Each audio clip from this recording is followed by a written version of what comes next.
전 세계를 대표하는 경제학자와 기업가들이 모두 모인 자리. 뉴욕 한복판에서 열린 세계 경제 포럼에서 뜻밖의 일이 벌어졌습니다. 한 젊은 한국인 CEO가 단상에 올랐고 그의 등장은 단순한 발표를 넘어 전 세계 수백 명의 시선을 바꿔놓게 됩니다. 그리고 그 자리에서 누군가는 한국을 정면으로 조롱했고 누군가는 침묵했으며 단 한 사람만이 침착하게 한국의 진짜 힘을 꺼내 보였습니다. 지금부터 여러분께 그날 세계 무대에서 벌어졌던 놀라운 이야기를 들려드리겠습니다. 끝까지 보신다면 우리가 얼마나 대단한 나라에 살고 있는지 느끼게 되실 겁니다. 잠시만요.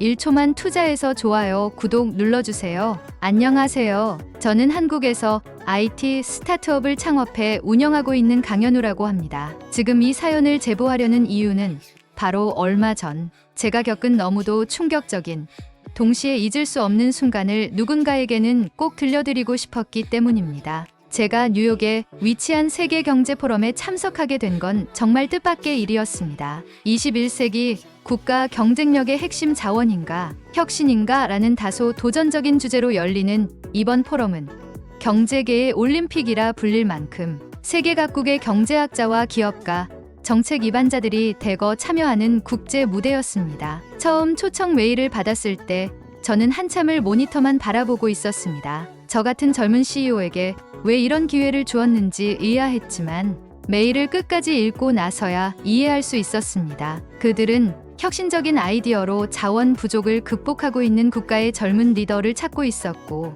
그 기준에 대한민국의 기술 기반 스타트업을 대표할 수 있는 인물로 저를 낙점한 것이었습니다. 출국 전까지 매일 발표 자료를 정리하고 수십 번씩 리허설을 하며 불안함과 싸웠습니다. 하지만 동시에 저는 기대에 부풀어 있었습니다. 한국이란 나라가 어떻게 자원이라는 물리적 한계를 넘어서 세계적 산업 강국으로 도약할 수 있었는지, 우리 국민들의 저력과 창의력이 어떤 가치를 만들어냈는지 세계에 알릴 수 있는 소중한 기회였기 때문입니다. 포럼 당일 저는 새벽부터 호텔방에서 일어나 발표 자료를 최종 점검했습니다. 발표 슬라이드 하나하나에 담긴 숫자와 그래프, 사례들은 모두 한국의 지난 수십 년간의 노력이 농축된 결과물이었습니다. 단상 위에 서게 되면 이 모든 걸 어떻게 진심을 담아 전달할 수 있을까 고민하며 스스로에게 수없이 되뇌었습니다. 감정이 아닌 증거로 말하자, 자랑이 아닌 사실로 증명하자.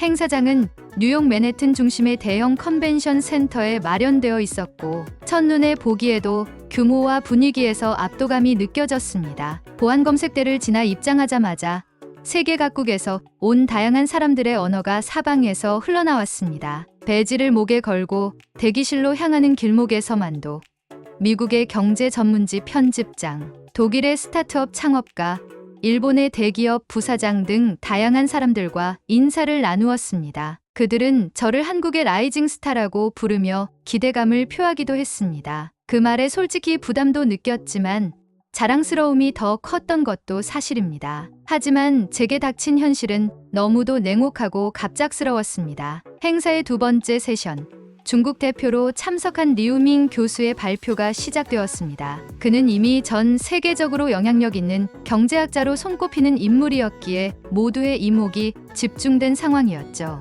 처음엔 무난하게 중국의 성장과 자원 활용 모델에 대해 이야기하더니 갑자기 발표 도중 주제를 틀며 특정 국가들을 언급하기 시작했습니다. 그리고 곧 그는 이렇게 말했습니다. 한국은 자원이 거의 없는 나라입니다. 지정학적으로는 중국과 일본 사이에 낀 변방에 불과하죠. 일시적으로 눈에 띌 수는 있겠지만 지속 가능성은 낮습니다. 한국의 현재 성장은 단지 일시적인 경제 착시 현상에 불과합니다. 순간 제 귀를 의심했습니다. 방금 그가 무슨 말을 한 걸까?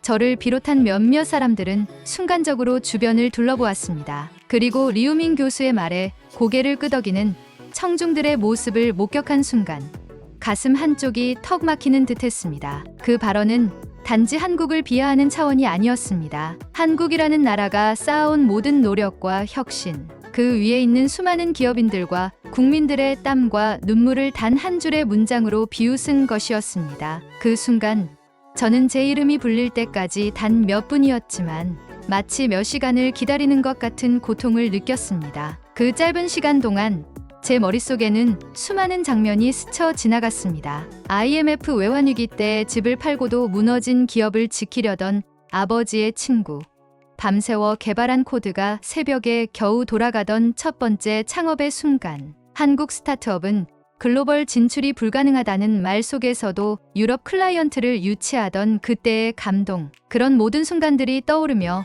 저는 제 손을 꼭 쥐었습니다. 그리고 마침내 사회자의 목소리가 울렸습니다. 다음 발표는 대한민국에서 온 강현우 대표입니다. 저는 무대를 향해 천천히 걸어갔습니다. 단상 위로 올라가는 발걸음은 평소보다 훨씬 무거웠고 그곳에서 마주한 수백 명의 시선은 마치 시험대에 오른 느낌을 주었습니다. 그러나 그 가운데 저는 제 자신에게 다시 한번 속삭였습니다. 감정이 아닌 사실로, 자랑이 아닌 진심으로 한국을 말하자. 단상 위에 선 저는 마이크를 잡고 깊게 숨을 들이마셨습니다. 단 몇 분 전 한국은 자원이 없고 지정학적 위치가 불리해 결코 세계 리더가 될 수 없는 나라라는 식의 조롱을 받았습니다. 수많은 청중 앞에서 저를 포함한 대한민국 전체가 일종의 경제 실험 실패 사례처럼 언급된 그 순간 제 가슴은 먹먹함으로 가득 찼습니다. 하지만 저는 싸우기 위해 이 자리에 선 게 아니었습니다. 변명을 하기 위해서도 아니었죠. 저는 그저 사실을 말하고 싶었습니다. 한국이 걸어온 길,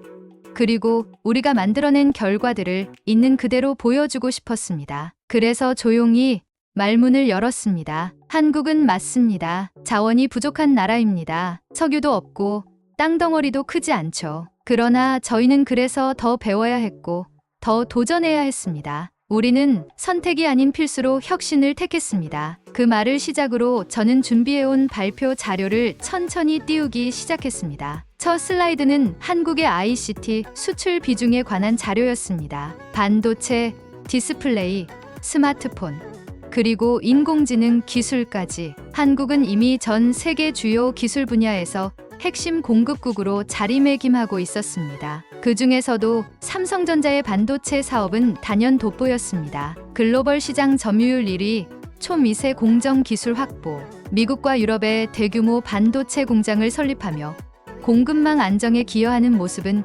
결코 일시적 현상으로 치부될 수 없었습니다. 다음엔 현대중공업의 사례를 소개했습니다. 조선업은 전통 산업으로 여겨질 수 있지만 초대형 LNG 운반선과 스마트 자율 운항 기술을 통해 현대는 조선의 미래를 선도하고 있었죠. 한국의 조선소는 단순히 배를 만드는 곳이 아니라 첨단 공학이 집약된 혁신의 현장이었습니다. 그리고 제 발표는 자연스럽게 배터리 산업으로 이어졌습니다. LG에너지 솔루션과 SK온, 삼성 SDI 등 한국의 배터리 기업들이 전기차 시장에서 어떤 영향력을 발휘하고 있는지를 구체적인 데이터로 보여드렸습니다. 테슬라와 폭스바겐, 포드, GM과의 협업 사례, 각국 정부와의 기술 협약 수치로 말하자면 한국은 이미 녹색 에너지 시대의 엔진이라 해도 과언이 아니었습니다. 하지만 그 순간 저는 문득 이런 생각이 들었습니다. 단지 숫자만 보여줘선 안 된다. 우리가 왜 여기에 왔는지를,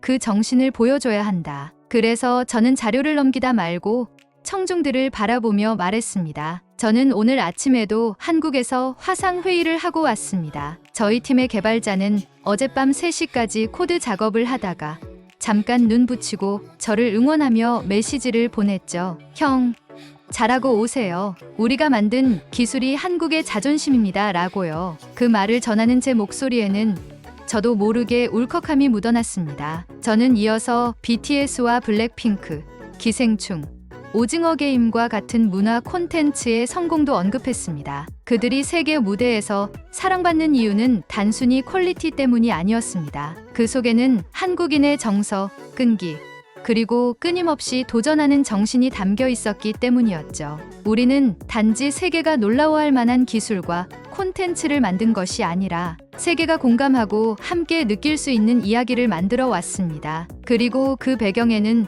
수많은 실패를 이겨낸 국민들의 힘이 있었습니다. 발표가 중반을 넘어가자 청중들의 표정이 달라지기 시작했습니다. 고개를 끄덕이거나 열심히 메모를 하는 모습도 보였습니다. 일부는 스마트폰으로 발표 화면을 촬영했고 몇몇은 동료에게 조용히 의견을 속삭이는 모습도 보였습니다. 그 순간 저는 느꼈습니다. 제 이야기가 단순한 반박을 넘어서 공감이라는 연결점을 만들고 있다는 것을요. 이어서 저는 한국의 스타트업 생태계를 소개했습니다. 정부의 지원 시스템, 세계 최고 수준의 인터넷 인프라, 기술 기반 창업 지원 정책, 그리고 무엇보다 시도할 수 있는 자유를 가진 청년들의 열정에 대해 이야기했습니다. 한국에서는 20대 후반, 30대 초반의 창업자가 기술 하나만으로도 글로벌 시장에 도전장을 내밀 수 있다는 것. 그것이야말로 진짜 국가 경쟁력이라고 말했습니다. 청중들 중에는 동남아, 아프리카,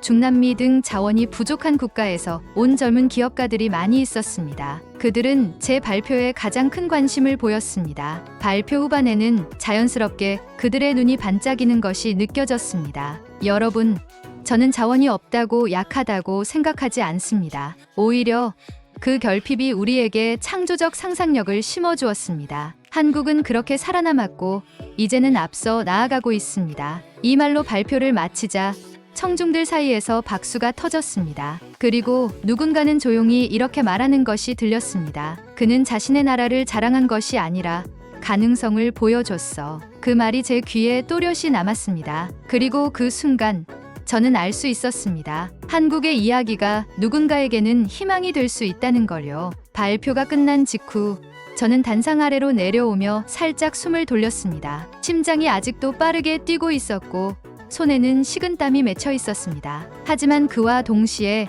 청중들의 반응에서 분명한 변화가 느껴졌습니다. 누군가는 저에게 고개를 끄덕이며 엄지를 치켜 세워 주었고 몇몇은 발표 자료를 요청하기 위해 다가왔습니다. 저는 그 반응들 속에서 해냈다는 감정을 잠시 느낄 수 있었습니다. 하지만 그 여유는 아주 짧게 지속되었습니다. 바로 다음 질의응답 세션에서 다시금 제게 날이 선 질문이 던져졌습니다. 질문자는 바로 앞서 한국을 비판했던 중국의 리우밍 교수였습니다. 그는 청중석에서 마이크를 잡고 말했습니다. 방금 강 대표께서 한국의 혁신과 성장을 굉장히 인상 깊게 설명해 주셨습니다. 하지만 그 성과들은 어디까지나 중국이라는 거대한 시장을 기반으로 한 것 아닐까요? 삼성의 수출, 현대차의 판매, K-팝과 드라마의 스트리밍 수익 대부분 중국 의존도가 매우 높습니다. 중국 시장 없이는 한국은 결코 지금의 위치를 유지할 수 없습니다.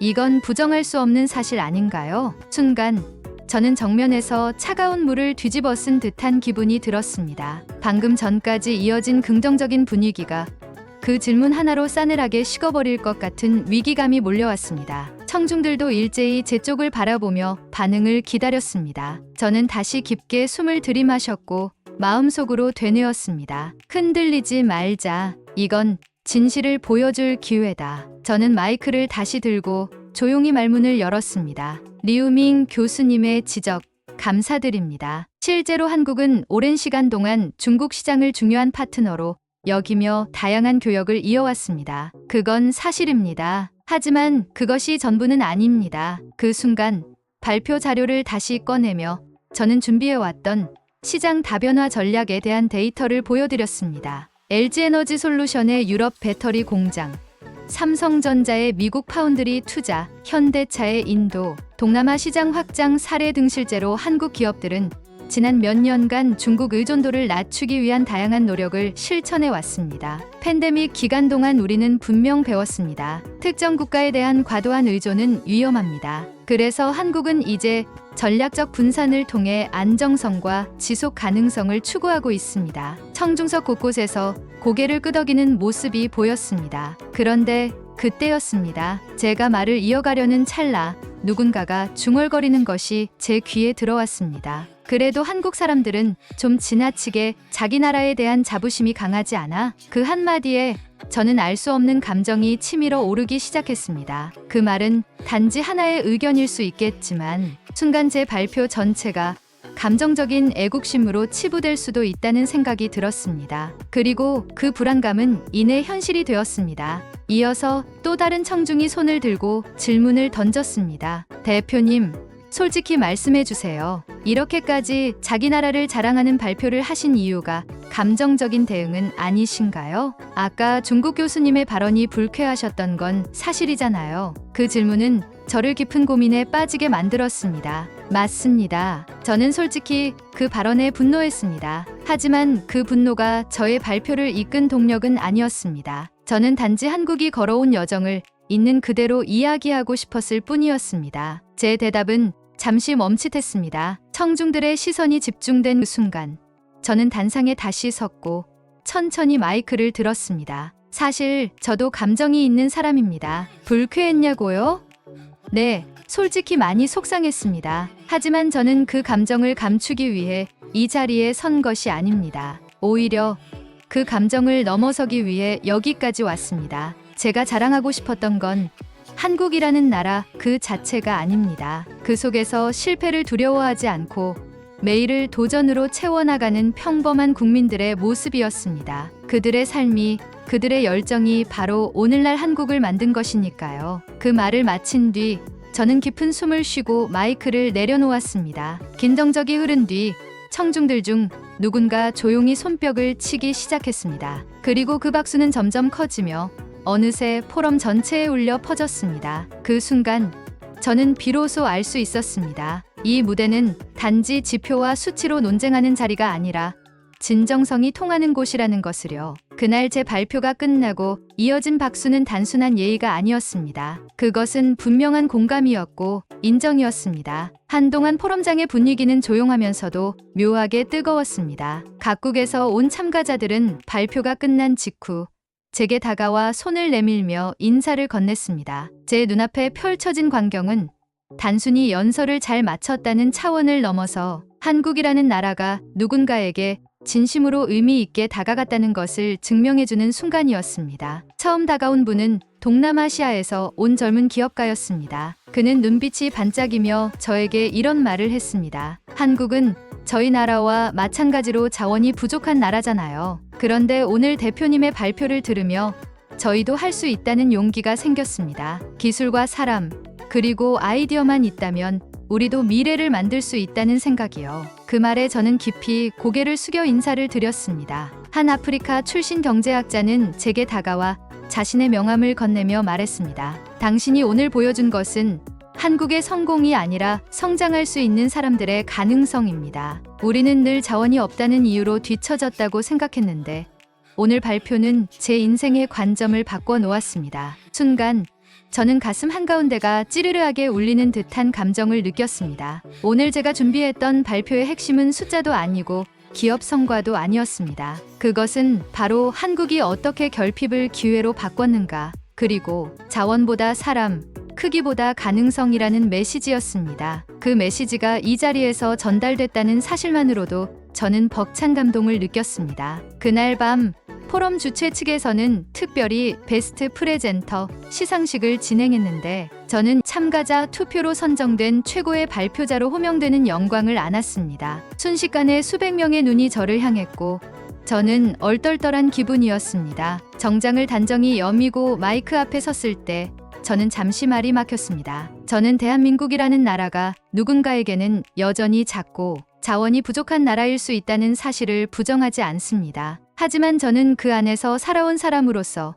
그 작음이 결코 한계가 될 수 없음을 알고 있습니다. 한국은 늘 부족했고 그래서 더 치열하게 배웠고 더 간절하게 도전했습니다. 그리고 그 과정에서 중요한 걸 하나 깨달았습니다. 진짜 자원은 땅속에 묻힌 것이 아니라 사람 안에 있다는 걸요. 이 짧은 소감에 다시금 박수가 울려 퍼졌고 저는 조용히 자리로 돌아갔습니다. 행사장은 여전히 따뜻한 분위기로 가득 차 있었습니다. 그때였습니다. 한국에서 밤을 지새우며 저를 응원하던 저희 팀의 한 개발자에게서 메시지가 도착했습니다. 대표님, 발표 영상 봤어요. 진심으로 감동받았습니다. 우리가 만든 기술이 한국의 미래를 상징하게 된 것 같아 자랑스러워요. 그 문자를 읽고 저는 휴대폰을 조용히 내려놓았습니다. 눈앞에는 여전히 뉴욕의 화려한 불빛이 반짝이고 있었지만 제 머릿속에는 한국의 밤, 불 꺼진 사무실에서 고군분투하던 팀원들의 모습이 떠올랐습니다. 밤새 코드를 수정하고 서버를 재부팅하고 비즈니스 모델을 다시 짜던 그 순간들. 저는 그 모든 것이 이 자리로 이어졌다는 사실에 벅찬 감정이 올라왔습니다. 한국으로 돌아오는 비행기 안.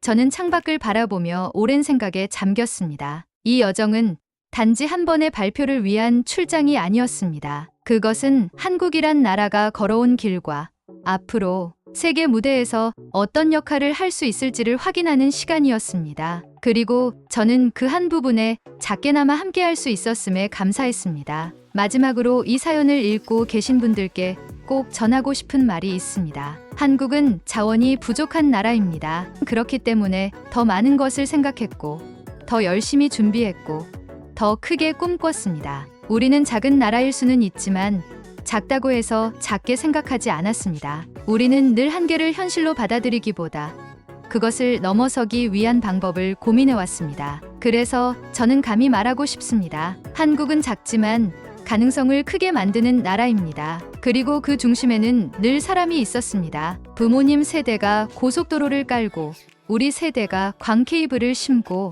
지금은 온 세상이 주목하는 혁신을 만들어가고 있는 이 시대의 한국인들. 그들이 있었기에 오늘의 발표도 가능했고 내일의 꿈도 존재합니다. 제 이야기가 누군가에게는 그저 감정적인 경험담일 수 있습니다. 하지만 누군가에게는 이 이야기가 희망이고 또 다른 도전의 씨앗이 되기를 바랍니다. 한국에서 세계를 향해 나아가는 그 길 위에서 지금도 수많은 강연우들이 땀 흘리고 있습니다. 여러분은 이 이야기 어떻게 들으셨나요? 정말 한국이 자원이 없기 때문에 더 강해질 수 있었다는 말에 공감하시나요? 여러분의 생각을 아래 댓글에 자유롭게 남겨주세요. 한국의 숨은 이야기 앞으로도 계속 전해드리겠습니다. 구독과 좋아요, 알림 설정까지 잊지 말아주세요. 여러분의 응원이 이 콘텐츠를 만드는데 큰 힘이 됩니다. 감사합니다.